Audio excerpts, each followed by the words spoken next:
Olá pessoal, tudo bem? Boa noite.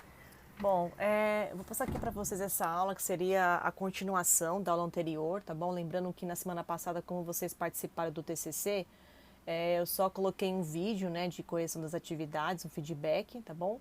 E essa aula aqui é só para complementar a aula anterior que eu passei para vocês de técnicas de imuno, que a gente falou um pouquinho sobre a imunocromatografia, que é o teste rápido.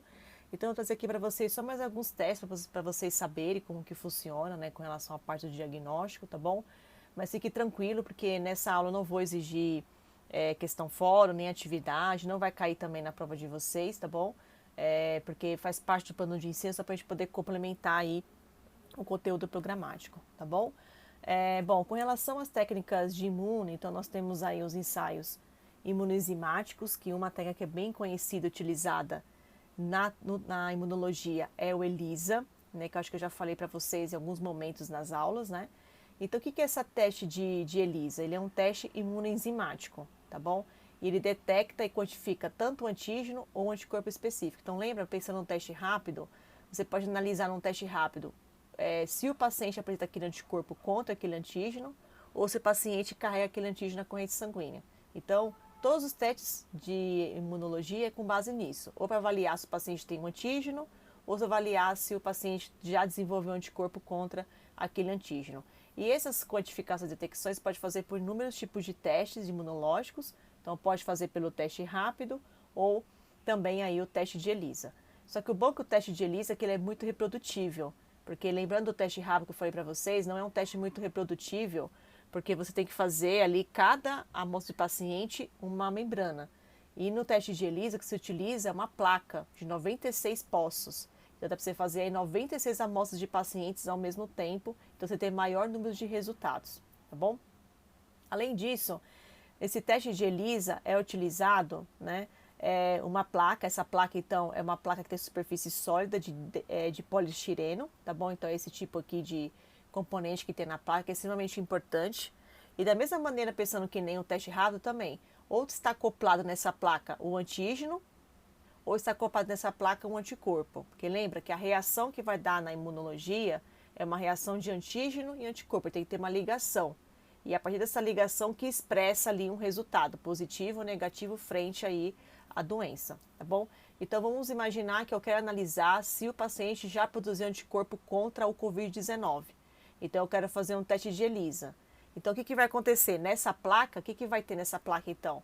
Eu vou ter o antígeno do Covid-19 na placa.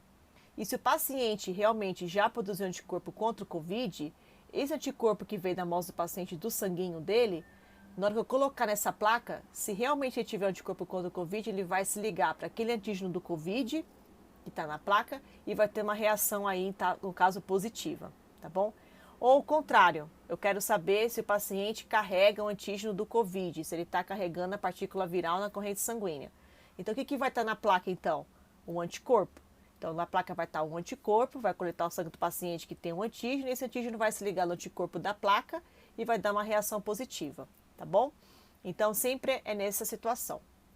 E aí que no caso do ELISA também, essa reação imune que dá essa positividade, ela ocorre através de uma reação chamada enzima substrato. Que significa isso? Que tem a presença de um componente doador de elétrons denominado cromógeno, tá? Então, como que funciona isso? O ELISA, ele tem de duas maneiras. A gente tem um ELISA direto e um indireto. O indireto, então, é utilizado uma placa. Então, tá vendo que está mostrando aqui um teste, né? Vou até colocar aqui que é mais fácil. Então, aqui está simulando, né, que eu quero saber se o paciente realmente carrega um antígeno, vamos supor, por exemplo, o COVID. Então, aqui no caso, então, se eu quero saber se o paciente carrega um antígeno do COVID, então eu tenho que utilizar uma placa onde eu tenho aqui um anticorpo para o COVID. Então, vamos supor que tem uma plaquinha aqui. Eu vou até colocar mais a foto para frente, para você saber o que é uma placa, para ficar mais fácil. Então, isso é uma placa, tá vendo? Então, é um kit de imunologia que vem uma placa dentro com os testes, os reagentes, tampões de lavagem e tudo mais. Então, tá vendo a plaquinha aqui? E cada pocinho desse, tá vendo? É uma amostra de um paciente. Vocês estão percebendo que tem pocinho que está branco e tem pocinho que está amarelo. Quando está amarelo, significa que deu positivo. Então, aqui no caso, aqui um exemplo para HIV. E quando fica branquinho, é que deu negativo para HIV, tá? E como que funciona então essa parte de cor, para poder dar essa cor amarelinha? Então, voltando lá no teste. Então, esse aqui é um teste então indireto. Então, nessa placa vai estar então um anticorpo, vamos supor, aqui para o Covid-19, o anticorpo vai estar dissolvido na placa, que nem o teste rápido que foi para vocês. Vai fazer uma lavagem com os tampões, vem tampão junto para poder lavar essa placa. E aí você vai colocar a amostra do paciente aqui. Vai pegar uma gota de sangue do paciente, colocar dentro dessa plaquinha. E o que vai acontecer? Se realmente o paciente tem um antígeno para o Covid-19, o que vai acontecer aqui? Esse antígeno vai se ligar no anticorpo que está na placa. Tá vendo? Faz essa ligação aqui, ó, tá vendo? Antígeno e anticorpo. Depois que eu faço essa ligação, o que vai acontecer? Você vai adicionar nesse complexo aqui, tá bom? Um cromógeno, tá? Um cromógeno, que pode ser, por exemplo, uma peroxidase. E por quê? Porque quando eu coloco um cromógeno que emite cor, se realmente acontecer essa ligação aqui, o que estava coloração azul se transforma em amarelo, tá? Então é extremamente importante isso. Por quê? Porque isso te dá garantia de que realmente a amostra deu positivo ou não. Então, ou seja, o teste de ELISA, ele pode ser uma forma tanto qualitativa ou quanto quantitativa. Qualitativa por quê? Porque se mudou de cor para azul para amarelo, significa que essa reação de anticorpo ela foi positiva e o paciente tem Covid-19. Então, isso aqui é uma forma qualitativa. Tem ou não tem? Ah, professor, agora eu quero quantificar o quanto que o paciente tem de antígeno que ele está carregando de Covid-19 na corrente sanguínea. Eu consigo fazer isso? Consegue, porque essa reação aqui você vai quantificar num equipamento de imunologia e ele vai te dar exatamente o valor de quanto que o paciente carrega de antígeno na corrente sanguínea. Tá bom? Isso é extremamente importante também para a área médica, tá bom? Então aqui simulando aqui um ELISA. Mais uma vez, como que funciona esse esquema de reação de ELISA? Então, simulando aqui, no caso, tem um anticorpo do paciente, vai colocar o antígeno dele. E esse antígeno vem da onde? Da amostra de sangue. Então, coleta o sangue do paciente, vai pegar o soro ou o plasma desse paciente e vai colocar nessa plaquinha. Faz processo de lavagem, faz a marcação com esse substrato enzimático, com esse cromógeno, e se realmente tiver ligação, tem uma reação de cor. Então, é aquela corzinha que fica azulzinha ou transparente, fica amarelinha, tá bom? E aí, como que seria a simulação dentro da placa, se tem essa reação? Fica desse jeito, ó. Então, aqui está simulando, aqui está colocando um exemplo se a placa tem um antígeno. Só quero ver o contrário agora. Eu quero saber se o paciente produziu anticorpo contra o Covid. Então, aqui está simulando uma placa com um antígeno do Covid, tá? Por exemplo. E aí, no caso, se ele carrega o anticorpo do Covid na corrente sanguínea, quando coloca o sanguinho do paciente, tá vendo? O anticorpo dele se liga do antígeno na placa, tá? E aí, depois disso, desse anticorpo que vai se ligar aqui o antígeno, vai introduzir o cromógeno. Aí esse cromógeno vai se ligar, tá vendo, no anticorpo. E isso vai se ligar no anticorpo que está ligado aos antígenos, se realmente essa reação foi positiva. E aí muda de cor, fica para amarelo, tá bom? Quais materiais são utilizados no ELISA? Então, utiliza as placas, essas placas bem sensibilizadas ou com antígeno com anticorpo. Utiliza também conjugado com peroxidase, então, para poder mudar essa cor. Revelador também, para poder um substrato cromogênico, para poder intensificar ainda mais essa cor da placa. Tem solução stop, para poder parar a solução na hora que você está fazendo a pipetagem nessa placa. Vem também na parte controle positivo e negativo para todo tipo de doenças, porque é extremamente importante para saber se realmente a técnica está sendo funcional. Solução de lavagem e faz a leitura dessa absorbância, né, a leitura para saber o quanto que o paciente carrega de antígeno anticorpo na corrente sanguínea por espectrofotômetro, que aí te dá o valor exato aí para vocês, tá? Tem um outro tipo também, que é o ELISA direto, só que o ELISA direto, diferente do indireto, é que aqui no caso é utilizado para tecidos, tá bom? Então aqui não se faz em placa. Entra o que então aqui, professora? Entra, por exemplo, se um paciente, por exemplo, tem câncer. Um paciente tem câncer, faz uma biópsia desse paciente, tá? Faz uma biópsia. E aí eu quero saber nessa biópsia se o paciente tem câncer, vamos supor, um câncer renal, um carcinoma renal, tá? E já é sabido que muitos dos cânceres têm marcadores tumorais. Cada câncer tem um marcador tumoral. E esses marcadores tumorais podem ser analisados em tecidos. Então vamos supor que tem um paciente lá que tem, deixa eu colocar aqui, esse aqui. Um paciente que tem um adenocarcinoma e eu quero analisar um marcador tumoral para adenocarcinoma renal aqui, que se chama 35-beta-H11. Isso é um marcador tumoral que só existe em adenocarcinoma renal. Então, o que vai acontecer? Faz uma biópsia do paciente, da parte do rim dele, um pedacinho do rim, vai fazer essa biópsia, e aí nessa lâmina vai ter um pedacinho do tecido, e você vai fazer uma marcação também com substratos cromógenos, tá? Então, vamos imaginar que no caso aqui, o marcador tumoral seria o antígeno, tá bom? Você vai colocar um anticorpo específico para esse antígeno, que é o 35-beta-H11, e vai se ligar. E junto com isso também, vai utilizar também a solução de cromógeno, igualzinho do ELISA indireto. Se realmente deu positivo para esse marcador tumoral, tá vendo que muda de cor, ele fica mais acastanhado. Então aqui, ó, nessa parte mais arroxeada, é a reação negativa, né? Não tem marcador tumoral do adenocarcinoma renal. E aqui onde está marronzinho, tá vendo? Tudo isso aqui são os tumores, né? Presentes, então, nesse rim, tá? Porque é específico para marcador tumoral 35-beta-H11. E ele muda de cor e fica acastanhado. Então, eu também consigo ver isso por microscópio. Então, a gente tem o ELISA indireto, que é em placa, para ver antígeno, anticorpo. E tem o ELISA direto. Só que o ELISA direto já se corresponde ao marcador tumoral já como antígeno. Tá? Então, que você vai fazer uma marcação com um anticorpo que vai conseguir se ligar a esse antígeno aqui, o marcador tumoral.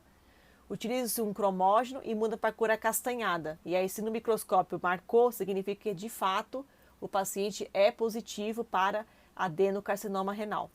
Tá bom? Isso é muito importante. E tem muitos marcadores tumorais também que estão sendo utilizados até pela corrente sanguínea, que até é super interessante, porque a biópsia é um fator invasivo, né? Precisa fazer uma cirurgia praticamente. Então tem muitos marcadores tumorais, dá para até analisar agora também por placa, igual o ELISA indireto, mas não são todos, tá? Então ainda assim é necessário se fazer biópsias, tá bom? Então aqui mostrando o caso de adenocarcinoma, aqui também outro caso também de adenocarcinoma, tá vendo? Então cada partezinha marrom aqui, tá vendo? Que marcou o marcador tumoral significa que o paciente tem câncer, e aqui também, ó, tá vendo? Tudo acastanhado que o paciente tem câncer. Então é muito utilizado isso também na imunologia, tá bom? Aqui só mostrando alguns kits que tem para ELISA. Então tem kit para ELISA para muitas doenças. Então tem ELISA para o HIV, tem ELISA agora para o Covid que já vai sair, tem ELISA para sífilis, tem ELISA para, vamos supor, H1N1, todo tipo de doença que vocês imaginarem tem teste de ELISA. Então ele já vem um kit prontinho, ó, que nem isso aqui, ó, prontinho para HIV, para ver HIV 1 e 2, tá vendo? Que já vem a solução de lavagem, os controles positivos, tudo certinho, e a placa. E aí você só coloca em cada pocinho, né? Cada pocinho aqui, a amostra do paciente, né? E utilizando também os kits que estão presentes aqui, né? Os componentes de, como foi para vocês, solução stop, o cromógeno, e tudo juntinho no kitzinho completo. Então, você só segue a bula do kit, ele dá para você o passo a passo que você tem que fazer nessa placa, como lavar ela, como pipetar a quantidade de controle positivo, negativo, como pipetar a amostra, como colocar a solução de stop, como pipetar o cromógeno, tá tudo certinho na bula, você segue o passo a passo. E aí, ele te dá aqui a marcação qualitativa, tá vendo se tem ou não tem, mas também é necessário quantificar para saber o quanto que o paciente deu de positividade, tá bom? Então, aqui mostrando aqui para o teste de HIV.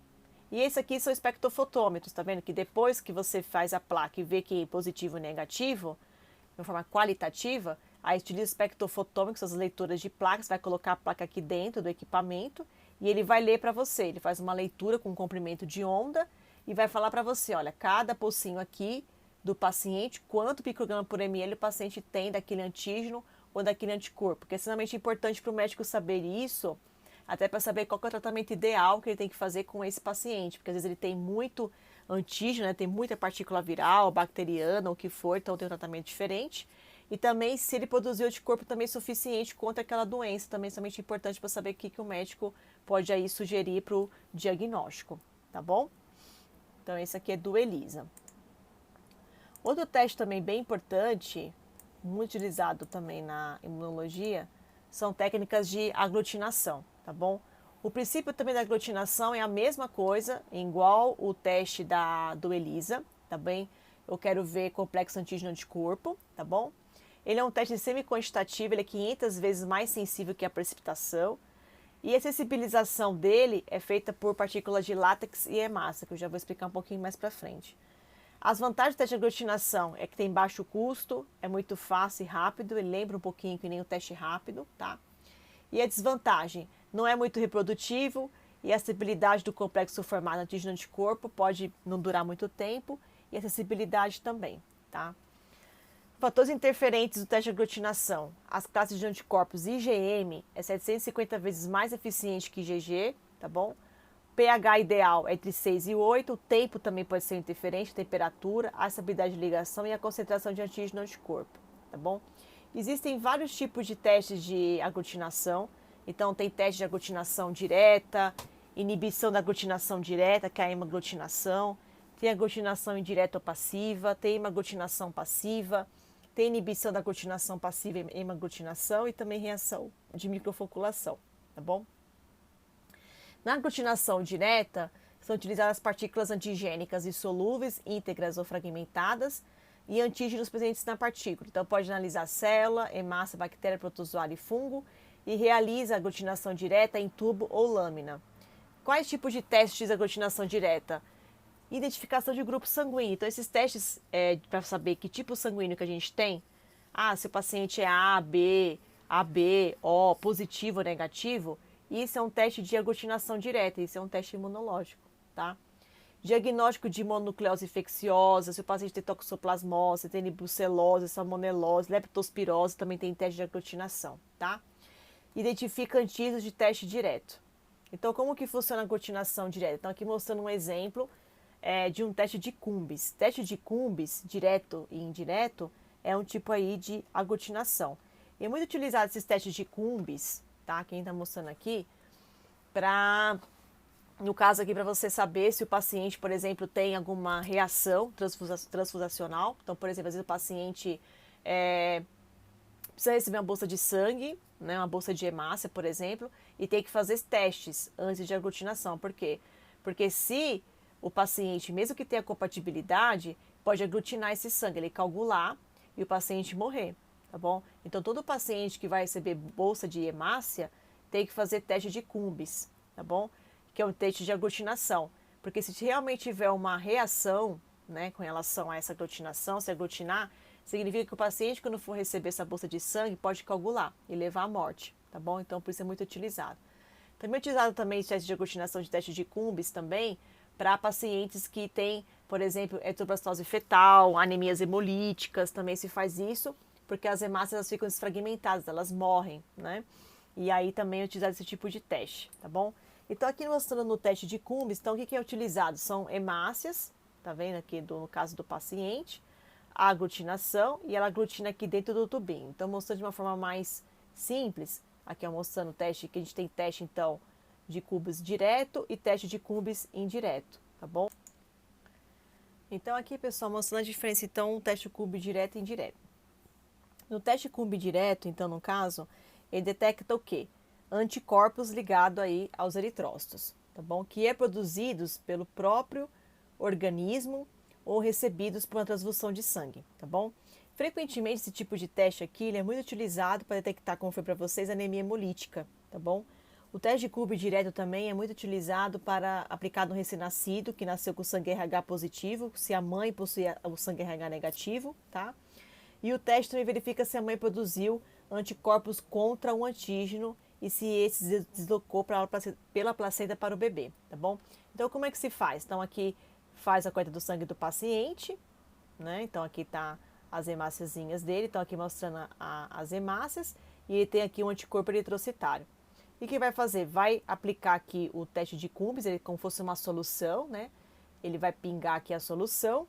Quando vai colocar aqui, o que vai acontecer aqui? Se realmente deu positividade para aglutinação, tá vendo que o reagente de Cumbis se liga no anticorpo eritrocitário da hemácia, e elas ficam todas aglomeradas, tá vendo? Uma juntinha uma da outra, então isso significa que deu estado positivo, tá? E como foi esse procedimento, então, com esse Cumbis que eu estou falando para vocês? Então, o método tem muitas variações, então, utiliza também um kit, tá? E esse kit, em geral, é realizado com uma suspensão a 5% de eritrócitos em soro fisiológico, é lavado por algumas vezes para remover o resíduo de soro, tá bom? E o soro de Cumbis nada mais é, esse sorinho aqui que está aplicado aqui no tubinho, um anti-IG humana, tá? Então ele é adicionado à solução, mistura, centrifuga e vê se verificou aqui a aglutinação, tá bom? Diferente do teste de Cumbis indireto, o procedimento é um pouquinho diferente, porque geralmente o indireto você vai utilizar mais anticorpos que estão no soro, tá bom? Então lembrando que o direto detecta anticorpo que está ligado ao eritrócito, que é produzido pelo próprio organismo. Agora, o indireto, ele detecta os anticorpos que estão aqui no soro, tá bom? E esses anticorpos, eles podem atacar os eritrócitos, mas ele não está ligado ao eritrócito, tá? Normalmente, o teste de Cumbis indireto, ele é muito realizado para revelar a presença de anticorpos no sangue de um receptor ou um doador antes de uma transfusão. Então, esse aqui, no caso, que é utilizado para a transfusão, tá bom? Ele também pode ser útil no pré-natal, para proteger os bebês no início de uma gravidez, né? Caso aí a mãe possua também o RH negativo. E o procedimento tem muitas variações também de acordo com o kit utilizado, tá? Mas em geral também da mesma maneira é utilizado uma quantidade de soro testada em tubo, adiciona a suspensão a 5% de eritrócitos em soro fisiológico, deixa incubar, e após algumas lavagens para remover o excesso de resíduos, também é adicionado o soro, tá? De Cumbis anti-G humana e é adicionada a solução, mistura também, centrifuga para verificar também a aglutinação, tá bom? Então aqui no caso tem que colocar a hemácia do paciente, né? Porque aqui você está colocando só o soro, né? Então ele só tem o sorinho, o anticorpo no soro. Então você tem que colocar a hemácia, né? Umas hemácias que vem no kitzinho e depois poder fazer essa ligação de anticorpo eritrocitório para depois você pingar o reagente de Cumbis, tá bom? Que é o IG humano. Se realmente deu positivo, tá vendo? Aglutinou aqui, ele forma também essa aliança, tá vendo? Fica juntinho, unidos um no outro, tá bom? Então, quando eu tenho o teste de Cumbis direto, tá? Negativo, aqui negativo, se fosse negativo aqui, significa que o sangue não tem anticorpos ligados ao eritrócito, tá? E um estado negativo também do teste significa que o sangue também não possui anticorpo livre, tá? Que possa atacar eritrócitos. Então, no caso de transfusão, aqui no caso do indireto, tá? No caso aí de transfusão, o sangue do receptor, ele é compatível então com o doador. Então, além disso, um teste negativo de Cumbis direto para o fator RH, também uma mulher grávida, por exemplo, significa que ela não desenvolveu anticorpo contra o sangue RH positivo do bebê, ou seja, a sensibilização RH não ocorreu, tá bom? Então, por isso que é importante que esses resultados aqui dê negativo, porque se aqui deu negativo no teste direto, significa que não tem anticorpo ligado ao eritrócito, tá? Então ele não vai ter anemia hemolítica, né, eritroblastose fetal, essas coisas, ou problema da mãe, né, que também com relação ao RH. E se deu o teste direto aqui, então pode-se continuar com a transfusão, tá bom? Diferente agora, se deu positivo no direto, significa então que o sangue tem anticorpo contra o eritrócito, então pode ser causado por uma transfusão incompatível, pode estar relacionado com a condições como anemia hemolítica ou até a doença hemolítica do recém-nascido. E se deu teste de Cumbis indireto positivo, também significa que o sangue analisado é incompatível com o sangue do doador, tá? E se o teste de título de anticorpos RH for positivo em uma mulher grávida ou que planeja engravidar, por exemplo, quer dizer que ela tem anticorpos contra o sangue RH positivo, então ela deve realizar o teste no início de gravidez para verificar se o tipo sanguíneo do bebê, tá? Para verificar o tipo sanguíneo do bebê.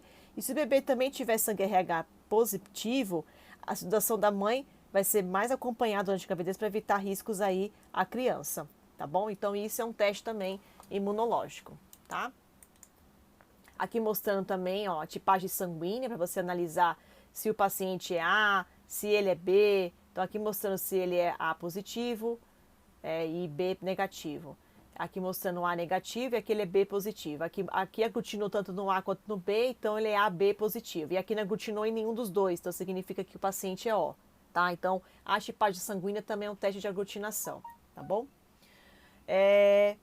Além disso, nós temos também a aglutinação indireta ou passiva, que no caso aqui na aglutinação indireta ou passiva, que se utiliza aqui é uma placa, tá bom? É uma plaquinha, tá bom? Que tá vendo que tá aí pretinho, cada uma letrinha, tá vendo? E é muito utilizada a aglutinação indireta, que a gente chama também teste de hemaglutinação, hemácia, são para teste de toxoplasmose. Então, eu quero saber se o paciente tem toxoplasmose, se ele tem doença de Chaga, se ele tem artrite reumatoide, que é a doença autoimune, que eu falei para vocês, se tem proteína C reativa, que até um dos artigos que vocês, até passei para vocês que iam prestar no seminário, falei um pouquinho da proteína C reativa, que também é um marcador para ver se o paciente tem inflamação ou infecção, tá bom? E ASLO, que é um teste para ver também com relação à parte de bactéria, tá? O que acontece? Então, o que é utilizado aqui? Então, nessa placa, nesse kitzinho de indireto, cada kitzinho é específico para cada doença. E nele vai vir uma suspensão em partículas de látex, carvão, gelatina ou cefarose. Essas partículas, geralmente, o que elas são importantes? Elas vão aderir essa partícula com o anticorpo do paciente, se ele tem IgG ou IgM que ele produziu contra essa doença aqui. Então, basicamente é assim, ó. Então, eu tenho lá na plaquinha a partícula carregadora, tá? E o antígeno, tá bom? Então, o que é essa partícula carregadora? É a partícula de látex. Pode ser uma partícula de látex, de carvão, de gelatina ou cefarose, tanto faz, tá bom? Então, essa partícula aqui, você vai pingar aqui na plaquinha. Vai colocar uma gotinha na plaquinha, tá bom? E depois disso, vai colocar uma gota de sangue do paciente. Se, né, no caso aqui, ele tiver o antígeno presente, esse antígeno aqui vai ficar sensibilizado. Tá vendo? Fica a partícula sensibilizada. Depois dessa partícula sensibilizada, o que vai acontecer? Você vai pingar o anticorpo, tá? Que vem junto do paciente, né? Então, por exemplo, voltando lá novamente, tem a plaquinha, né? Eu pingo lá essa partícula de látex, coloco junto com o antígeno, né? Desse paciente também, vai sensibilizar e fica sensibilizado. Depois disso, vai pegar a amostra do paciente, que ele carrega o anticorpo contra aquele antígeno, tá bom? E esse anticorpo, o que ele vai fazer? Ele vai se ligar na partícula sensibilizada. Então, se o paciente realmente teve a doença, né, ele produziu o anticorpo contra aquela doença. E esse anticorpo dele vai se ligar na partícula sensibilizada e vai aglutinar e fazer essa formação aqui. Então, se o paciente realmente produziu anticorpo contra, né, a doença de Chaga, toxoplasmose, fator reumatóide, proteína C reativa ou ASLO, essa partícula aqui se liga, tá vendo? Forma esse complexo e aglutina. Então, mostrando que deu positividade daquela amostra, tá bom? E aqui mostrando o esqueminha de como que se faz o teste de aglutinação em placa, teste de látex, teste rápido, tá vendo? Então, tem a plaquinha aqui, coloca uma gotinha da partícula de látex, mistura, né? Depois, coloca a amostra do paciente, faz uma rotação de 2 minutos, né? E se realmente ele apresenta um anticorpo contra aquela doença, aglutina, tá vendo? Ele fica aglutinado, dá positivo. Se não produzir anticorpo contra aquela doença, vai dar negativo, tá bom? Outro tipo também é a aglutinação indireta, que é passiva. Então, por exemplo, a proteína C reativa, que é um tipo de teste para analisar se o paciente tem ali uma inflamação, uma infecção, tá vendo? Então, se realmente ele produz a proteína C reativa, da mesma maneira, vai se ligar a partícula de látex com o anticorpo, tá vendo? Anti-PCRH humana, então no caso o anticorpo aqui do paciente, junto com a proteína C reativa aqui, que é o antígeno. Então, se formar esse complexo aqui, aglutina e dê uma reação positiva. A proteína C reativa é um agente muito estudado na unidade de terapia intensiva, tá bom? E eu não vou entrar muito em detalhes em relação à resposta à fase aguda, mas de uma maneira mais resumida, a proteína C reativa, ela é produzida pelo fígado. Então, se o paciente realmente tem uma inflamação, tá? Uma lesão celular, que depois eu vou explicar aqui para vocês, o fígado libera para fora essa proteína C reativa, então você encontra ela na corrente sanguínea, tá bom? Então, o que acontece? O paciente sofreu ali um trauma, uma cirurgia, uma infecção, inflamação, e como resposta, o que vai acontecer aqui? Precisa neutralizar o agente inflamatório e promover a cura do tecido lesionado. E com essa reação inflamatória, o fígado vai começar a liberar as citocinas inflamatórias, tipo interleucina 6, 1, TNF-alfa, e também produz fatores de coagulação, inibidores de metaproteinase e o PCR, tá? E aí ele vai liberar para a corrente sanguínea. Então, se você encontra o PCR na corrente sanguínea, essas proteínas C reativas, significa que está passando por um processo inflamatório ou bacteriano ou outro tipo, tá bom? E aí, Esse ligante principal da proteína C reativa é a fosfocolina, então ela é encontrada em lipopolissacarídeo, paredes celulares bacterianas, bem como nas maiorias das membranas biológicas. E após a ligação à PCR, ela é reconhecida também pelo sistema complemento, tá? Então a PCR também ativa o complemento, promove a fagocitose dos ligantes para o neutrófilo, ativa monócito e macrófago e também estimula a produção de citocinas inflamatórias, ou seja, a proteína C reativa, por mais que você conte a corrente sanguínea e mostre que o paciente está tendo uma lesão, ela também é extremamente importante porque ela também ajuda o sistema imune a querer combater aquele patógeno, tá bom? O PCR, a concentração dele permanece elevada enquanto o insulto tecidual persiste. Então, se ele tem uma lesão e inflamação tecidual, você tem uma queda rápida dos níveis do PCR. A meia-vida dele é 19 horas, depois ele degrada, tá bom? E a taxa de produção dele depende da doença e as condições, tá bom? E o PCR, proteína C reativa, da mesma maneira ele faz a aglutinação. E esses testes também precisam ser diluídos para ver o quanto que o paciente tem de positividade. Isso mostra extremamente importante, porque, por exemplo, a proteína C reativa, ela é um tipo de teste que pode ser como resposta específica à atividade inflamatória, processo inflamatório necrótico de tecido, infecção bacteriana, doença reumática aguda, infarto, artrite reumatoide e aplasia maligna. Então, todos esses tipos aqui, o paciente precisa de proteína C reativa positiva, né? Então, ele não fecha diagnóstico, tá? O estado DNA específico. Mas é extremamente importante fazer esse teste quantitativo para saber o quanto que é de positivo essa proteína C reativa, porque quanto mais ele for positivo, né, quanto mais concentrado ele tiver, significa que mais lesão esse paciente tem. E o médico precisa saber o quanto diluindo essa amostra do paciente tem positividade. Porque dependendo disso, o médico vai fazer um tratamento ali diferente para esse paciente, tá bom?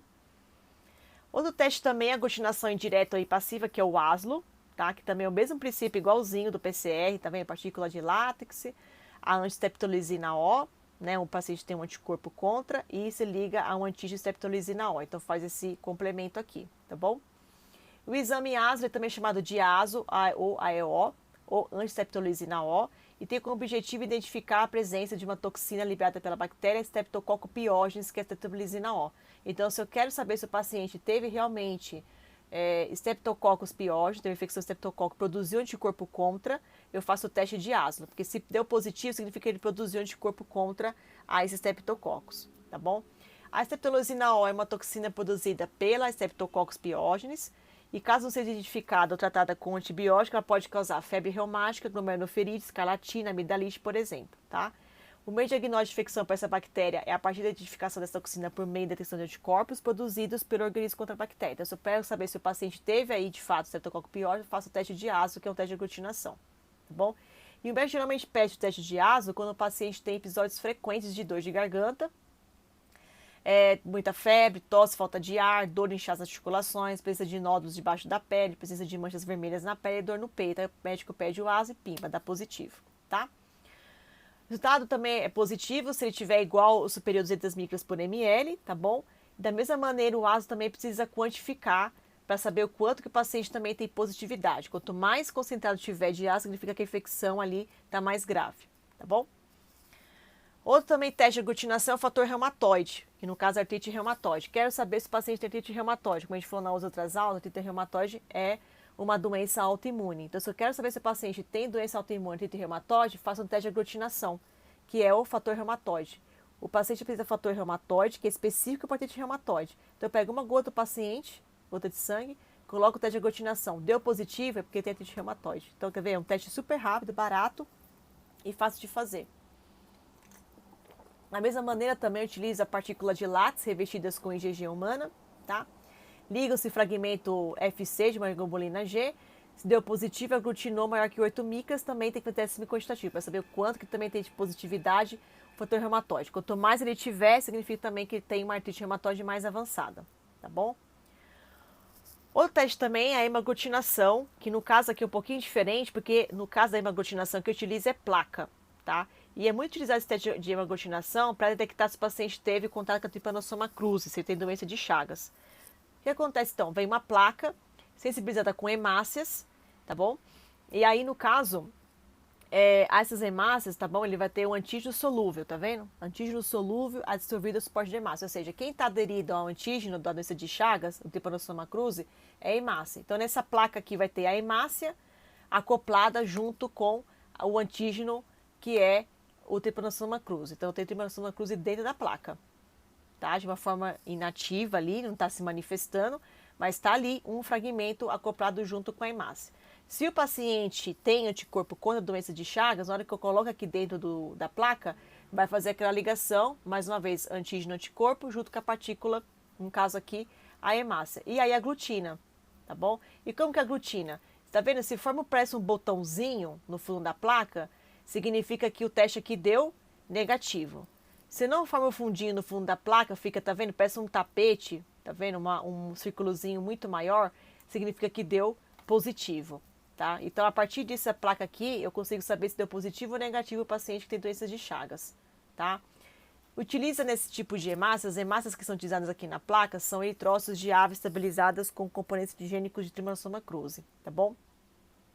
E a continuação, quando reage com anticorpo contra esse antígeno, é presente no soro do paciente, dá positividade e mostra aí esse tapetezinho, tá bom? Então, reação negativa, as hemácias depositam no fundo da cavidade, forma um botãozinho, e a positiva aparece um tapetinho com borda irregular. E também tem que fazer teste quantitativo para saber quanto que deu positividade, tá bom? Outro teste também é a de microfloculação, que é um teste que a gente chama de VDRL e RPE. São testes para saber se o paciente tem sífilis, tá bom? Quer saber se o paciente teve sífilis, faz um teste de microfloculação, tá bom? No caso aqui, as partículas que são aderidas, que são acopladas, são cristais de colesterol, tá bom? Da mesma maneira também, coloca lá aqui no caso utiliza tipo também uma plaquinha, tá bom? Coloca a amostra do paciente, que está mostrando aqui no desenho, tá vendo? Pinga a amostra do paciente junto com as partículas que tem ali de cardiolipinas, né? Associadas com a partícula da sífilis, que é o treponema pálido. E se o paciente realmente carrega o anticorpo contra, ele vai se ligar e forma essas floculações aqui, tá vendo? Deixa eu voltar aqui. Então, aqui mostrando uma situação, tá vendo? Se a glutina é porque formou a partícula de cardiolipina junto com o antígeno anticorpo. Fica esse complexo aqui e aí a reação fica positiva. Se fica nessa formação aqui, tá vendo? Não marca microfoculação, significa que deu negativo. Se marca microfoculação aqui, tá vendo? Parecem umas partículas, tá vendo? Aqui dentro do negrinho, né? Pretinho aqui, ó, tá vendo? Então, significa que são partículas positivas, tá bom? Para aglutinação. Então fica essa forma bem escura mesmo, tá vendo? Bom. E esse teste então se chama de VDRL, que chama aqui Venner Disease Research Laboratory. E é um teste então de triagem para ver se o paciente realmente teve sífilis, tá? Então você não tem esses agregados aqui, né? Não forma essas substâncias aqui mais escuras, negras aqui, tá vendo? Significa então que deu a negativo para sífilis. Pode ter uma reação francamente positiva ou positiva com médios e grandes agregados. Também tem que fazer teste quantitativo para saber quanto que o paciente tem positividade para o sífilis. Tá? Então aqui mostrando uma reação negativa e uma reação positiva. E analisa esse microscópio, tá? Diferente dos outros que faz uma placa, você já consegue ver olho nu, aqui você tem que ver no microscópio, tá bom? Outro teste também é o RPR, que também é igualzinho o VDRL, a única diferença é que vem num kit, tá? E no caso que é utilizado aqui também são outros tipos de partículas, também colesterol, lecitina, outros também, tá bom? O bom desses kits de RPE é que ele é um teste muito mais sensível para detectar a sífilis do que o VDRL, tá bom? Mas da mesma maneira também faz uma suspensão. No caso aqui utiliza partículas de carvão para ter melhor visualização e também se tem a floculação, igualzinho o VDRL, é positivo. Se não for uma floculação, é negativo, tá? Tem algumas questões do RPR, né, que se der falso positivo, pode ser erros, pode ser gravidez. Tem pacientes que são grávidas e que dá positivo para RPR, acho que é sífilis, mas não é a gravidez, porque ela altera, né, tem aí marcações inespecíficas. Tem alguns tipos de doenças, tipo tuberculose, malária, artrite reumatoide, lúpus, também pode dar reação positiva. E quando dá falso negativo também pode ser erros, fenômeno de Prausona, você tem uma grande quantidade de anticorpo, pode ser que dá até negativo, porque eu tenho muito anticorpo que não compete com o kit, aí acaba dando um resultado falso negativo, tá bom? Então, por isso tem que ter muita aí habilidade técnica e diagnóstico laboratorial. Aqui, só para finalizar, que atualmente, que se mais utiliza no CIF para poder fechar o diagnóstico, com as normas da Anvisa, é a FTA-ABS por teste de imunofluorescência. Porque, infelizmente, esses testes de VDRL e RPR, eles não são muito sensíveis. Então você fica na dúvida se realmente deu negativo, se deu positivo, se é isso mesmo. Então o teste de imunofluorescência é o teste melhor para se analisar sífilis, porque realmente é um teste 100% específico que mostra realmente se o paciente tem ou não sífilis, tá? Que nem foi numa outra aula, falei para vocês da imunofluorescência, que ela é muito utilizada para poder analisar doenças autoimunes, então para sífilis também. Então utiliza um microscópio que consegue analisar essa fluorescência, também é o mesmo composto antígeno-anticorpo, se o paciente tem ou não tem, né? E mostra aí por microscópio. Então aqui mostrando, tá vendo, partículas de treponema pálido por microscópio de fluorescência, aqui também mostrando aqui também, tá vendo? E aqui mostrando, aqui tem uma partícula de treponema pálido, de sífilis no caso, e aqui ó, bem positivo. Então você consegue analisar por microscópio por teste de fluorescência. Então no caso, esses testes aqui de imunofluorescência é muito mais sensível para analisar a sífilis do que os testes de aglutinação, porque tem muitos aí desvantagens, tá? Também no sífilis também tem uma aglutinação, igualzinho do Chagas. Também utiliza eritrócito, mas aqui no caso eritrócito de carneiro, e aí sensibiliza com treponema pálido. Da mesma maneira também faz uma placa igualzinha da doença de Chagas, se forma um botãozinho, porque deu negativo para sífilis, e se dá positivo, forma um tapetinho.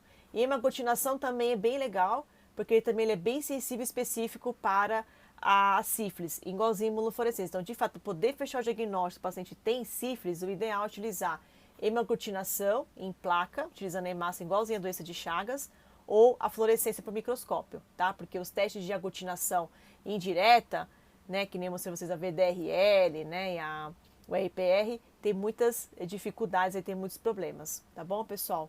Bom, por isso é hoje, pessoal, só para complementar realmente os testes, tá? Não vou exigir isso de vocês, só para vocês saberem, de fato, outros tipos de testes que são utilizados para diagnosticar doenças aí imunológicas, tá? Doença autoimune, né? Ou até processos infecciosos, processos bacterianos, fúngicos, virais, tá bom? De certa forma, esses testes são muito utilizados na rotina. Então, só para vocês terem aí um conhecimento, tá bom, pessoal? Então, agradeço, boa prova a todos e até mais.